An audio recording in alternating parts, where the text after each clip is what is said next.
Hamma ham granata otishni biladi, lekin uni to'g'ri tahlil qilib otishni 90% odam bilmaydi. Sizlar bu videoni ko'rganlaringdan keyin qolgan 10% ichiga kirishlari aniq. Faqatgina shakni yaxshi eshita bilsalar bo'ldi. Qani go.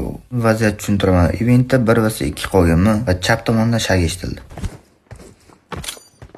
Chap tomondan odam kelayotganini eshitdim va shu zahoti granata ochdim. Nimaga? Chunki kelayotganim mana shuga to'xtadi. Agar to'xtamay qolsam ulgurmay qolmasligim kerak. Va agar o'tib ketmasdan to'xtagan taqdirda mana shu burchakka to'xtadi. Yaxshilab eshitinglar.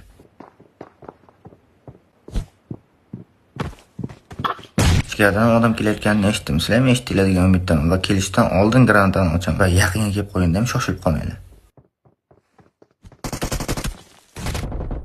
Bunaqa sifatli kontentni boshqa ko'rmay qolmaslik uchun menga obuna bo'lib qo'yinglar va boshqalar ham ko'rish uchun videoga like bosib, o'z fikrlarini qoldiringlar. Hech qachon o'zingni past sanama, devaysang kuchsiz bo'lishi mumkin, to'g'ri, kuching kamdir, lekin aqling bor. O'sha kam kuchni ham to'g'ri yo'lga yo'naltirsang, mana deganlarni emalatib qo'yishga aqling yetadi. Agar shu gaplarimni eshitgan bo'lsanglar, kommentariyga shunchaki okey so'zini qoldirib ketinglar. Hammaga omad.